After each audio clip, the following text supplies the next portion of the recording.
Without a spring game, we don't know what that means for this fall. Only that it's hard to imagine that it won't be better than last. And assuming you hate the craft of writing well, that's a decent place to be heading into the summer. You're listening to Can't Read, Can't Write.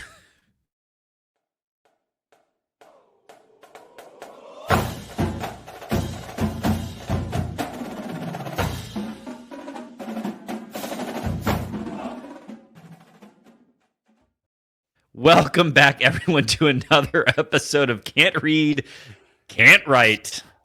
Really leaning into the name today. I'm Mike Jones. I am, of course, joined, as always, by the guy with the eye for computer glitches, Kevin Greck, and the guy whose husband can paint, Alex Plum. Yes, this is Plum wishing to be celebrated for work he didn't color. do, apparently. Yeah. We should also celebrate Plum for writing that cold open. Because I shouldn't be so mean to Graham. He was on last week. He was very nice to all of us, and then here I go, just punching a good guy while he's down. He gave a mouse a cookie 2 weeks ago when we talked a little shit, and he was like, "I'd like to come on and have a conversation." Civil dialogue. You're like, "Oh, really? Let's go back to that well over and over and over again." Yes, we, of course, will dive into Graham's piece on, I guess, vibes as it relates to football. Is the press actually, I know that they've got media access to the coaches, but is the press able to see any of the scrimmages at all? We've got, like, action shots from the LSJ, but I don't know how controlled an environment that is. Yeah, I think you can go and find, like, Comp does, like, a Zapruder film of, like, the bit of stretching and a couple individual drills that they let them see at the beginning of a practice. But no, I think this was actually a bit of what started the podcast was the frustration as it related to football that the press, no one knows anything. Yeah, just don't have the access to do it. So the press can't know, then we can know. Mm-hmm. We can not know every bit as much as they all right. Well, know. Of course. That's right. And indeed we do. We, of course, want to thank everyone for listening. And if we could ask a small favor, please share the pod of Spartans Your Life, rate, review, and subscribe wherever you get podcasts. And, of course, follow us on Twitter and Instagram at Spartan_pod and on Blue Sky at SpartanPod. Plum, what are we doing this week? All right. Well, we're heading behind the green wall, and it is still basketball. Yikes. Well, until we've got good news from football, or at least some vibe check, we're talking transfer portal because it is that season. God bless America. We'll go hockey. We'll go off Grand River with at least a little of things to think about, LOL. And then we'll take your social media questions. It will be a good episode, I think, gents. Lovely. Very much. So, Trey Fort, what do you think? What should I know about Trey Fort, Kevin? Well, first thing that you should know for the audience, Alex Plum, our audience insert character, is that Trey Fort is an upcoming basketball player that we procured from Mississippi. Stanford, by way of Mississippi State. I had to bring up his stuff. So he is in his third year of playing. In fact, we played Stanford this year, you may recall, and he participated in that game. But Trey Fort is a 6'4" junior, wing, basically. I think he plays a little bit of shooting guard, but technically, but he's a wing. And some of the stats look pretty good. 2-point percentage is good. Free throw percentage is 73, so unacceptable to Alex Plum, our audience insert character. Correct. 3-point percentage, 0.38, so 38%. On a pretty substantial volume, 200 threes attempted this year for Stanford. So as far as our team goes, nearly 40%, maybe our best 3-point shooter next year. But overall, pretty good pickup. Definitely Samford's best player on the season. Although I think there is a knock for if you were to control for high-level teams, that tends to change a little bit. In fact, in our game against him, let me bring up those stats. Now, granted, this was earlier in the season. He played 22 minutes and he shot horribly, 1 for 3 for 2 and 0 for 5 from 3-point range, but 2 for 2 from the line. So not a ton of assists on the season. I think he's sort of a gunner more than anything. Some assists, but not a huge number of assists. But this is a dude. As far as the transfer portal goes, 6'4" wing, played at Mississippi State. We will be his 4th school. It's a dude, all right. It's a dude. I so that the 24. School, yeah, 24 years old, and I think you're not counting the JUCO stops he had. Yeah. 6. And if you count, what is this? I don't even know how to say this. Copiah Lincoln, which is make believe, I think, and then Howard College, where he was. It's next to Hoople. God, thank you Look very, at very Mike Jones. much.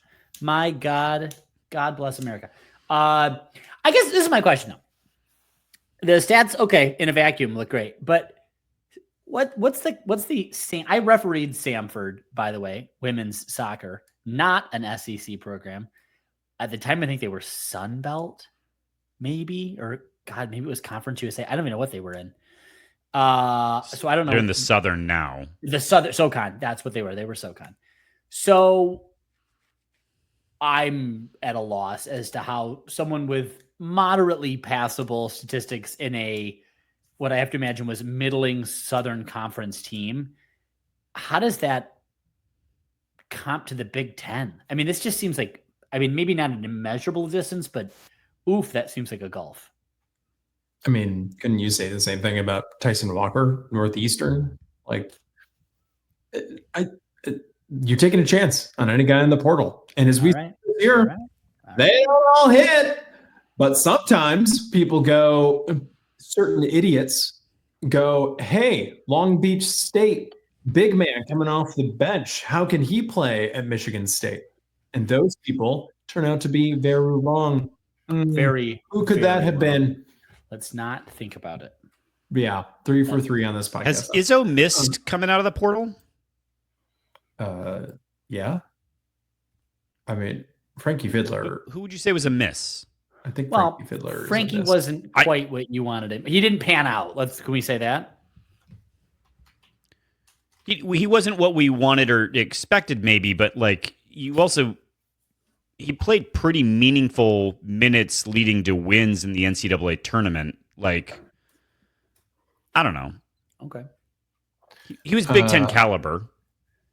Okay, sure. And I think if you said you had a year left of Frankie Fiddler, if you had one more year, your expectations of Frankie would be pretty high.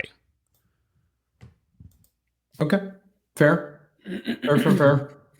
I think you're right, though. I think largely we would say most of his transfers have been hits, even going back some period of time. So, yeah, I'm just like, most of his misses are out of high school, which is fair. That also happens. Yeah. Jonesy, what are your thoughts on Mr. Fort here in his 4th school in 4 years? I mean, he certainly looks to be at this point in time our new starting 2 guard. That said, Couch was talking about on his podcast that they were still recruiting somebody else for that spot. Didn't say who, but and then we saw a couple days ago that MSU got tied to what's the kid's name?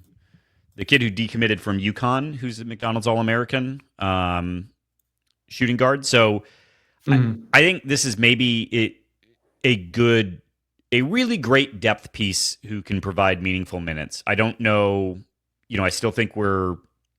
I don't know how much ball handling he can do. So, like, are you? This isn't someone who's going to give Jeremy Fears a spell. But I'm not mad at the pickup. I'll take an old dude at this point in time. I think that's good. Learn the lessons of Auburn. Yeah, and again, I think a lot of this next year, right, is are we going to see jumps out of people that we hope to see jumps from? Like, if Jeremy Fears gets a shot, great. If Cohen Carr can shoot enough of a 3-ball that people can't just sag off of him, and so now you have I don't know. I think you're filling in a roster around some theoretical pieces that are really good. Like, does Jackson Kohler develop that trailing 3 even more, and can he finally start finishing around the basket? Like, you're starting to cook with some gas at this point in time. So, I think this is a good depth piece. Jim, great. And anything else on hoops? No, depth piece. We like. I mean, Sweet. This is they're not all going to be super big splashes, and this seems like a nice ad, solid ad under the circumstances. I bet he averages over 23 minutes a game. When I call him a depth piece, I think he's a pretty meaningful contributor. That would be more than he played at Samford, I think. Oh, really? Well, I have him by percentage. He played 62% of minutes. That was their most. Nope, that's not even close to their highest percentage. I should stop. I don't have his minutes in front of me. It's only been a few weeks. I've already forgotten how to read. 40. That's good. I've already forgotten how to read a basketball box score. Great. I'm in full cognitive That would decline. be 24.8 minutes. There you go. 24 All right. Let's talk football. So spring ball has wrapped up. There's nothing to be known because they didn't have a spring game. So we're in the, I think, quality position of not having to speculate wildly. The transfer portal is open, and I think that's where most of our news is, and maybe the real focus of this conversation. I think the really great news, as of 9:08 p.m. Monday evening, with a few days remaining for people to enter the portal, Michigan State has only lost one non-walk-on player to the transfer portal. Pretty good. It's pretty good. Pretty good. We'll take that. We certainly didn't have that experience last year. I don't know if you guys remember in these episodes, it was just like, here's another name that you barely remember. They gone. Don't bother learning it. Here's another one that you barely remember. They gone. They gone. So I guess some degree of stability. The problem is, Jonesy, who was the one name that's not a walk-on? Dylan Tatum. Haven't starter heard it, of never 9 heard of games. him. Is it because he was out almost all of last season? But started 9 games, played 22 as a Spartan, has 2 years left of remaining eligibility. Was a guy who played a lot of different secondary positions for us. But do we want to have the conversation about SD4L? I don't know, man. I'm so hurt. Bothered, I'm so annoyed. injured. Yeah, morally good. That's good. That's great. Our secondary truly awful at times over the last 2 years, and he was a guy that was a plus player on that secondary. So on one hand, I think we do owe him a little tip of the cap for that. Generous. Also, people that claim to have insider knowledge and to know ball seem to think that maybe the injuries are accumulating and maybe there wasn't as much of a role for Mr. Tatum. Maybe this was sort of a mutual parting of ways more than anything. But at the same time, are you a Spartan for life if you're transferring with 2 years left to play? You're a Spartan for a defined period of time, it seems, basically. Right. Maybe this is what the word dog means now. Spartan dog for life. So you're not a Spartan for life, but you can hump fire hydrants, the equivalent of that, and be on the team. I guess I'm lost for life. And this was one of the most asinine things I've heard today was what you put on there. Darian Harris. I better not read any nonsense. Good thing we're not writing any nonsense, because great young man will make another program. Very epitomizes being a no. By the plain text, he is indeed not epitomizing what it means to be anything for life other than, and fairly, a chaser of whatever positions him for whatever he thinks is best for his present and assumedly his future. And if that's playing time, if that's money, if that's education, if that's close to family, whatever it is, that those things are all fine, worthy, and he gets to make those decisions. And we can like them or not like them, but we are invited to shut the fuck up about them. But he is very self-evidently not a Spartan anything for life. He was a very valuable contributor to the Spartan program who had a huge impact and certainly brought joy to my experience rooting for this team and watching the games while he played for us. Anything else? Fuck off. Thank you. Are there different rules depending on where you transfer? If you transfer to what one might consider to be, maybe at the moment at least, a more prestigious university, like what happened last year with Harmon transferred to Oregon. We'll say under the circumstances, Oregon may be a more prestigious program at the moment. Lateral transfer, what does that mean? Maybe going to like a Florida State or something like that, or a down transfer. Is it possible that if you're down transferring to search for additional playing time because you're a ball player, are you still welcomed in? Can you still be a Spartan dog for life? Are there different rules depending on where you end up? No. Well, I mean, I guess. I was trying to be charitable. I don't know. No.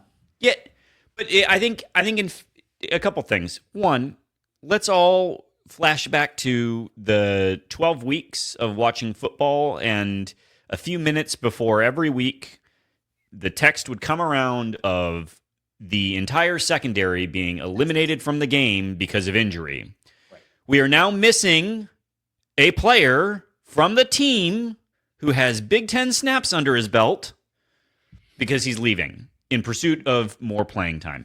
If there's this idea that I think you intimated at, Greg, that somehow Tatum has been pushed out, then all the more reason that we need some contractual obligations to these kids in return for their contractual obligations to stay. But the fact of the matter is that there are a lot of people who can claim to be Spartan dogs for life who did not play starters minutes or starters snaps, but were still very important members of the team. Mm-hmm. So if Tatum's been pushed out, I guess, if you've got a ball knower who's saying that, I think people on Twitter seem to be implying as much. I guess I would just query that those people. Who's your depth then? Now we don't have Dylan Tatum on our depth chart. Right. So when the injuries come, and they will come because it's football, who's on your depth chart? A guy, by the way, who could play nickel, cornerback, and safety. So, and Plum's absolutely right.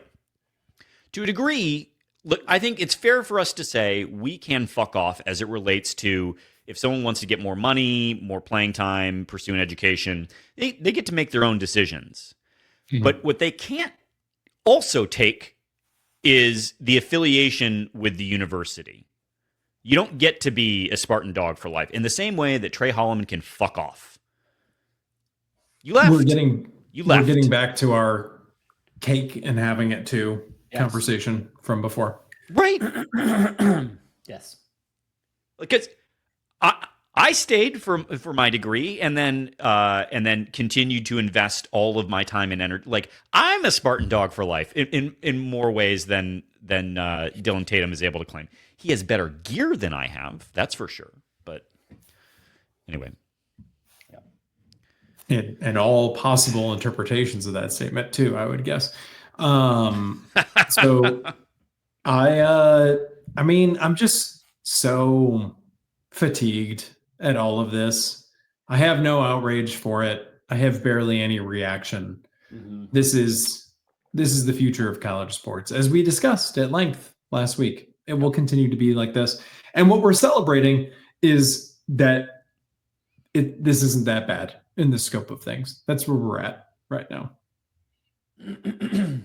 Right. I don't think I would have been all hot and bothered about it if Darian hadn't been sort of fan policing on this. I think.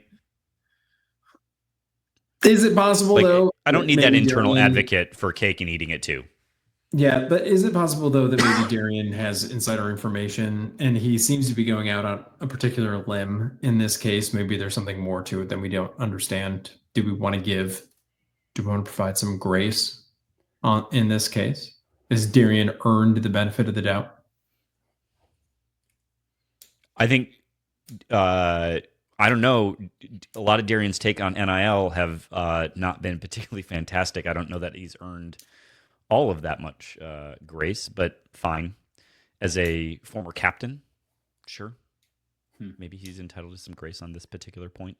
Well, anyone gets their points. I just think we got to be consistent with it.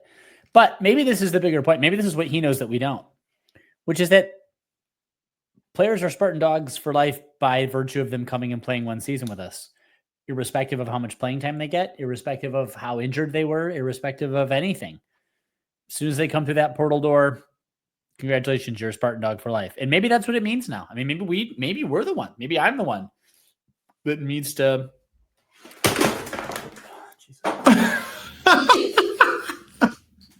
It's the spirits telling me it's time for me to get the fuck on board. Or they're collapsing my light. If I just hold it, is this good? Hold it there. Hold your microphone with one hand. Hold your ring light with the other, and then you'll be a proper YouTuber. Yeah, oh my god. It's the second time. I mean, I took issue when Keon Coleman came back and was wearing the jersey and was sitting on the bench at Breslin Center, and I was like, bro, you left. Yeah. So I don't know. I think we're the only ones that I'm beginning to see that we may be the very few who still think that way.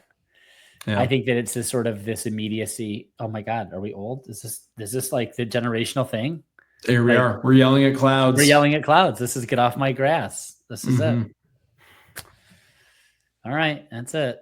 Well, wrap it up. Because I think the thing you got to. All right, we'll move on. Well, I meant the whole. What I think it's worth endeavor. While he's coughing. All right. I'm gonna fix this. Yeah, Dylan, go get it, bud. Go get that NIL business decision. I'm gonna respect it. Yeah. My man. See you at where was it that Rocket Watts was? He was Fieldhouse. No, but he it was on Instagram with like a picture of the top of the Valvoline. He was at the hub. Like, see you back at the hub, bud. Like, whatever. There, I recovered it. All right, you did it. Well done. We're all about player empowerment. All right. We should mention a couple other sports. Gymnastics went to nationals and fell in the semifinals. Valiant effort, but was bested by I believe UCLA and one other team. Tough nut to crack, that UCLA.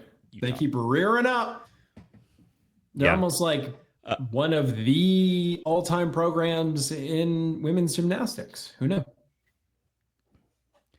It's nice to be there. This it certainly is a resurgent program, and has a bright future in front of it. I think we chatted about it last week, but the facilities probably will really matter for that team too. Talk about a sport that the arms race will, I think, maybe trickle down to some of these sports in terms of facilities now that we're going to rev sharing. Wasn't that going to stop with all of this stuff, the arms race? Okay.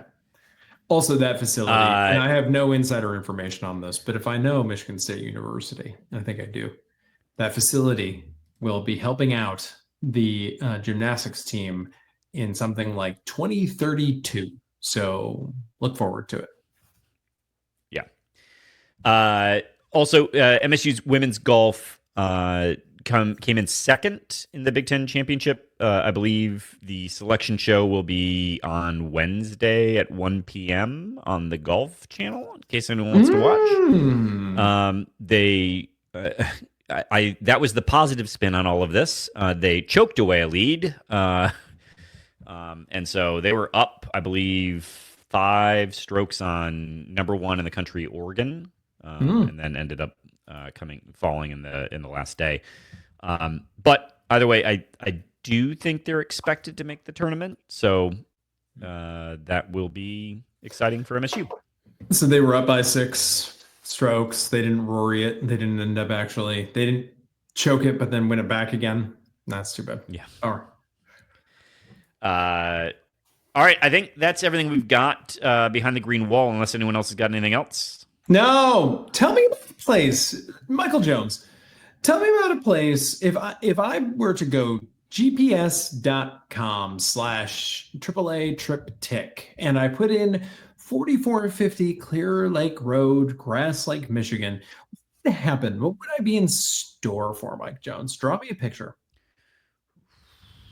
You would be in store for a place that makes homemade style, comforting Michigan-made foods.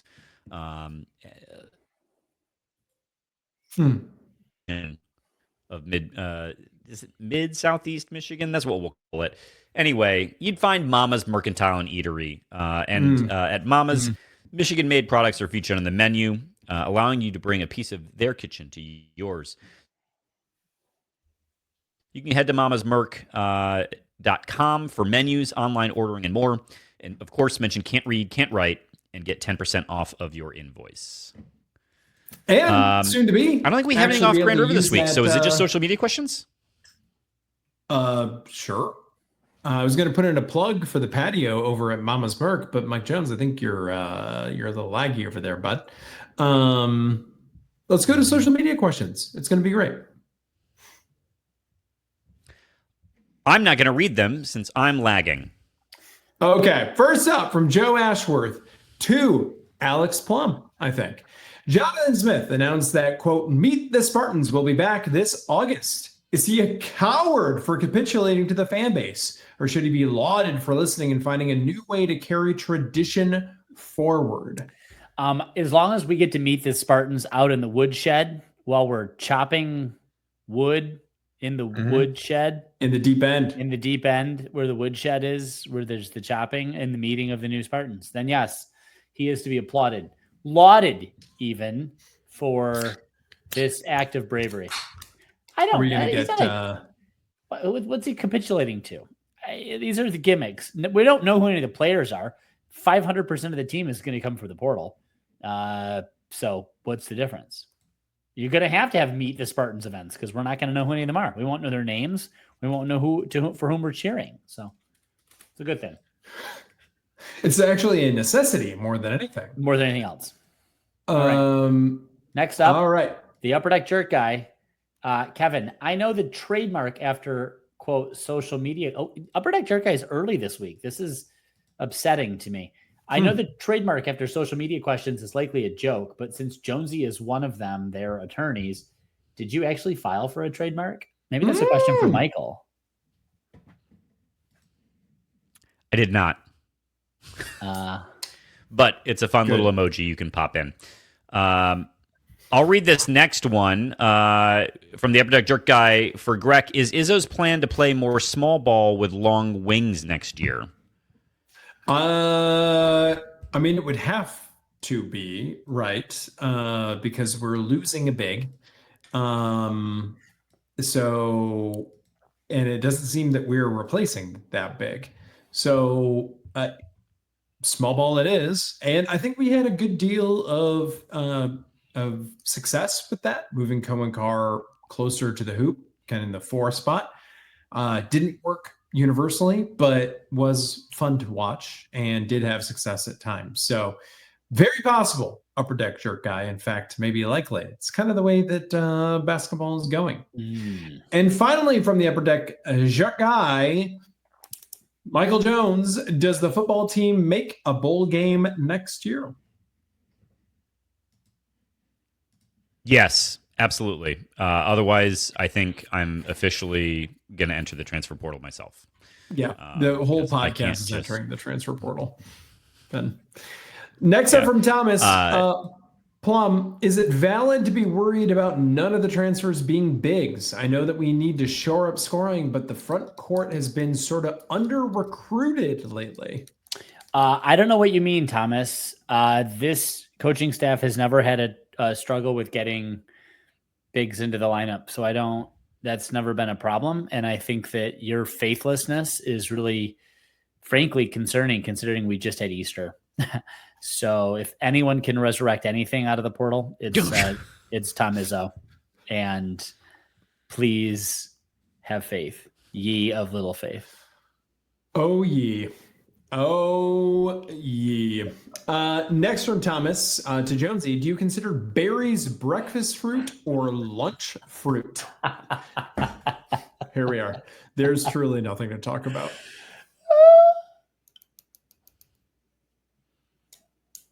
I don't assign fruits a meal. Who does what? No, pass. Not answering this question. Next up, Plum, Beth Amaro. What are the main considerations when retiring a player's number? Are there any hard and fast rules, other significant considerations other than Cassius, whose number should be retired but hasn't been across any sport? Thank you, Beth. This is what all wise, caring, conscientious, and frankly, Spartan Dog for life people are saying about Cassius. So well done, you. Hold on, where's my screwdriver at? Let me just. Well done, you. There we go. Brandishing. Well done, you. Main considerations. I think it has to be, first and foremost, it's got to be prowess in the particular sport. Okay. So excellence in this sport on the court, front court, back court, and next off court leadership. Mm-hmm. So people that are having their jerseys retired can't just have been excellent. If they're excellent, but then also then shoot a guy like their uncle or something, then that's a problem. Can't do that. So really got to be consistent kind of off-court leaders to have the respect of their peers. And if there's a third component, I think there has to be some sort of larger contribution to what it means to be a Spartan. So I would talk about that sort of off-court leadership for the team, but then I think that there's a personality piece that you show up for the school in some way. You're a person that folks look at and identify as part of the university. You're a sigil in some way for what it means to be a Spartan to me, to Kevin, or to someone with, no sports knowledge, but knows the name. So I think maybe that's a very brief. What do you think? Is that right, Greg? Yeah, I like those. It does raise some questions about some of the numbers that are already up there.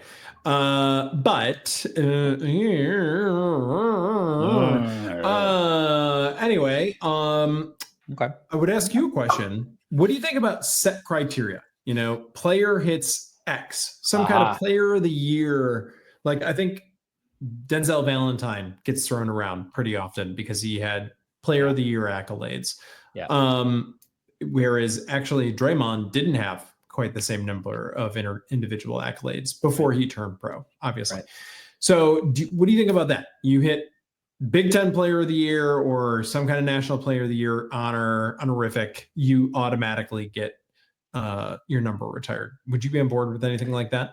I wouldn't, and I'll tell you why. I can see why, but you have up years and down years. I mean, Denzel Valentine was excellent and a joy to watch and was a contributor.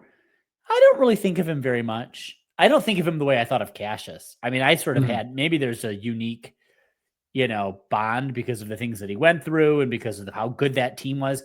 You know that the thing I say more consistently than anything else in this podcast is context is everything. You can have years where there just isn't much to look at, and maybe you get a guy that gets National Player of the Year. That should count for something. But you have that in tandem with maybe a couple of those other things that we talked about, then it's probably a no-brainer. You have that and you win an Natty, hands down for sure. So I think otherwise by itself, I don't know if the honorific really means much. All right. Next up from the Key Ski, Jonesy, what's the most surprising thing you have learned in the last month?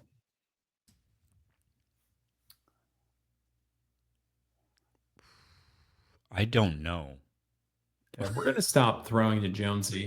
Plum, what is the most surprising thing that you've learned in the last month?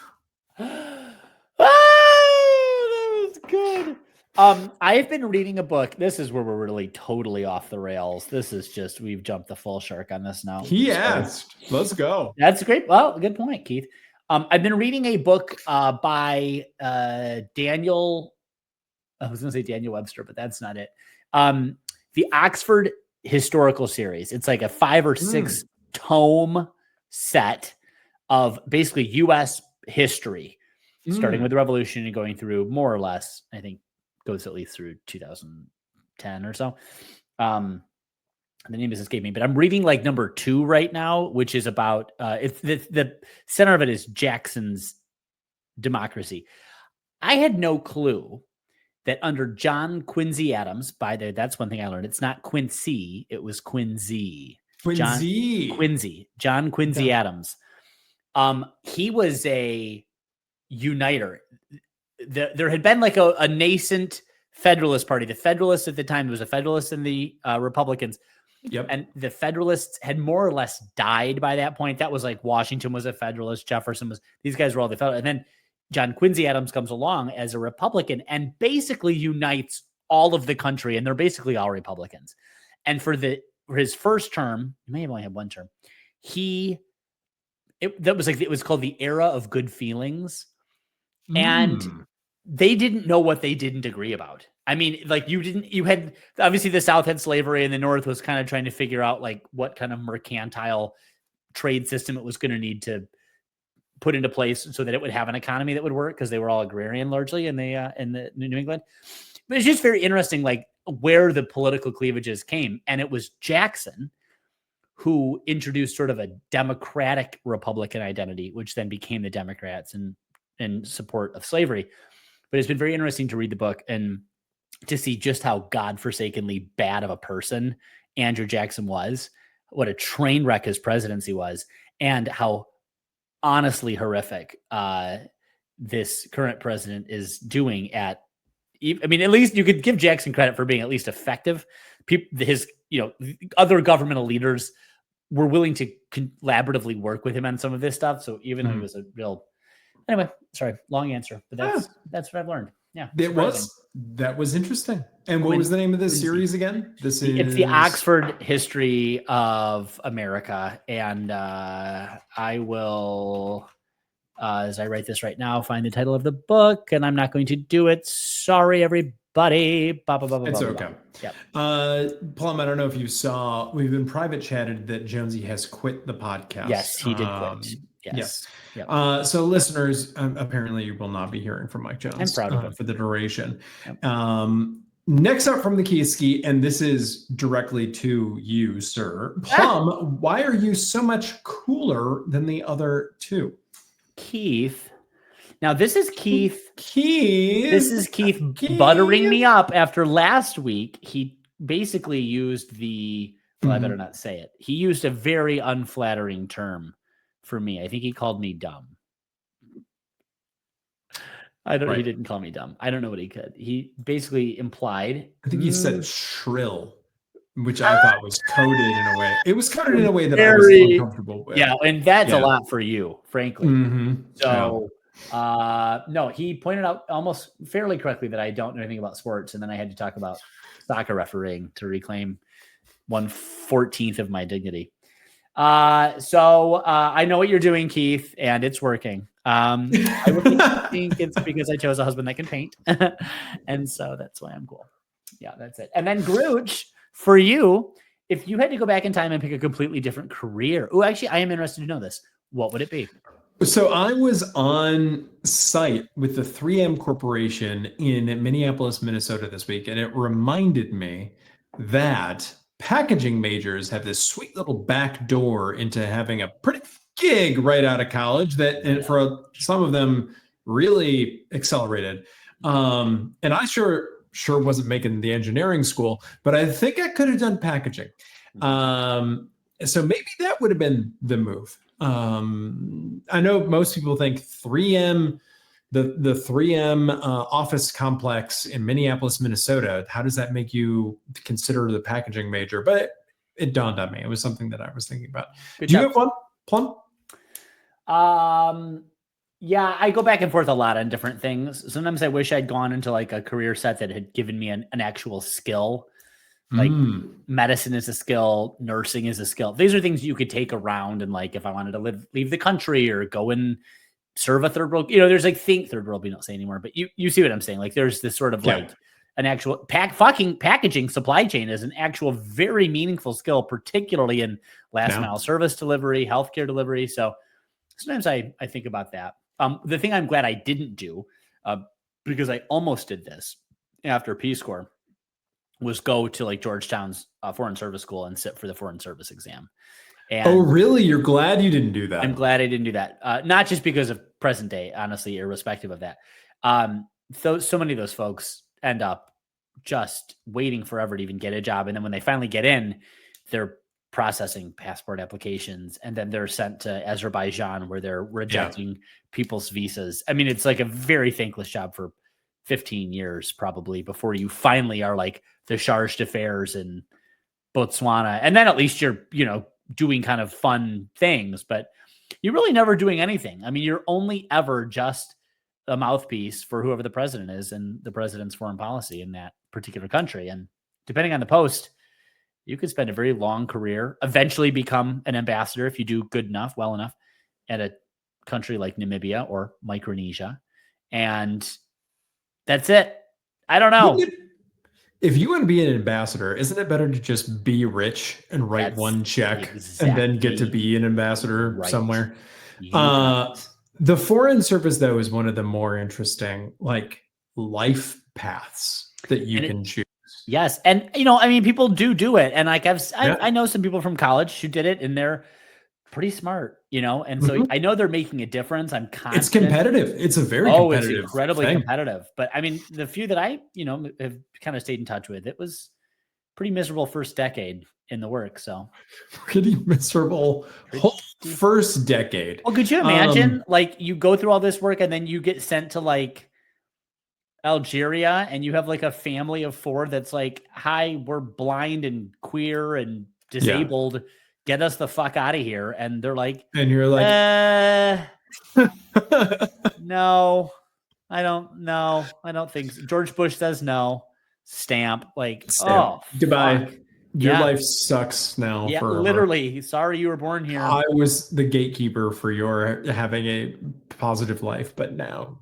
Sorry, I want to be the ambassador of Nauru one day. So no. Right. Next up from The Search. Whoa. What are we searching for now? Good to see you. A 5? Does the football program have any juice? It just seems juiceless. Is that feeling a function of what just happened in basketball? Okay, hold on a second. So first, the search is they're searching for the juice. So let's clear that up. The juice is not loose, it seems. The juice is very contained and limiting in volume. Congealed, we could say. Yeah. It's the concentrate. The juice is concentrated right now. That's the problem. Get it out of the freezer. I want to push back on this assertion in the second part of the question that is they're sort of tying juicelessness to a feeling of the function of what just happened in basketball. I don't know that I would say what happened in basketball this season was juiceless. I actually enjoyed this season. I thought there was quite a bit of juice, in fact. I think that's what he's saying is we got so much juice with basketball that the what's happening in football just makes it even look juicelesser. Thank you. Even more dead on the vine. Then, yes, all of those grapes have withered, my friend. You will be chewing the skins of the juicelessness. Mm-hmm. And good luck to you. I would ask the search when the program did have juice during this time of year, and I think we would all point at recruiting with Mel Tucker. Was that fruitful juice? Was that juice worthwhile? Maybe it's not that important whether we're aware of the juice or not. I know we kind of lampooned Graham's piece, but that was kind of the crux of it. That's right. Yeah. And I think he is absolutely right about that. I think he's right too. All right. F. Murray 24. Kevin, we kind of covered this, but what does SD4L mean? Does it mean finish at MSU? Does it mean graduate? Does it mean play some minimum number of years? Well, yeah. I mean, I don't know that we put a button on this. I don't know that we reached a conclusion, but it certainly doesn't seem to mean for life. I think that we can put that to bed right now. Next up from Tigers fans 63, your page bio says 2 guys, 1 podcast, but I usually see 3 on YouTube. So which of you is a bot? Well, there's only 2 of us today for this segment. Tigers fans 63. So Michael is the bot, and his algorithm today was a bit buggy, so he couldn't quite play catch up. No, that's a good question. It's called bullying is what it is. It's cyberbullying against the one queer member of the podcast. And it's been a consistent anti-gay, anti-inclusion, pro-Trump agenda that Kevin and Michael are both really leaning into. I think it's cute that you don't realize that woke is dead. DEI is dead. Yes, that's right. I'm decrying it. That's good. It's not just that we're excluding you, we're reveling in it. Yes, good. That's good. Yes. Cruelty is the point. That's the point. Page bio. Next up from Tigers fan 63. What's your favorite way to fill the space between the end of basketball season and the beginning of football season? Planting gardens, putting down mulch. Yeah. Painting rooms. We're not watching the NBA postseason right now. I don't think. I'm not gathering from. No, but we did just speed watch White Lotus. Great. Yeah, we could talk TV. We can talk TV. Oh, whenever 3 millennials meet, you must talk about what's trendy on HBO at the moment. How is it that HBO seems to always have one in the chamber? Like, oh, Game of Thrones really tripped all over itself. Don't worry, Succession is here. Oh, Succession is ending. Not to worry, we've got the Righteous Gemstones or White Lotus. Like, and what's the other one that I really like? That's the Gilded Age. I've never watched the Gilded Age. It's like Downton, but in the America at the same time. Ooh, okay. Yes, the Gilded Age. Are they going to do one of that era, and then are they going to do a 2020 Gilded Age season? Because this is the Gildedest age of them all. Grandchildren. It is so good. Yeah. And finally, from Tigers fan 63, are we now a gymnastics school? Yes, that's what people are saying. And if we don't get first, then none of them are Spartan dogs for even this season. They're just Spartan cats. Meow. All right. Next up, MZA. Mza. Is there anything tangible about Darius Adams to MSU? This is the UConn McDonald's All-American. French fries, what they're calling them. People are saying.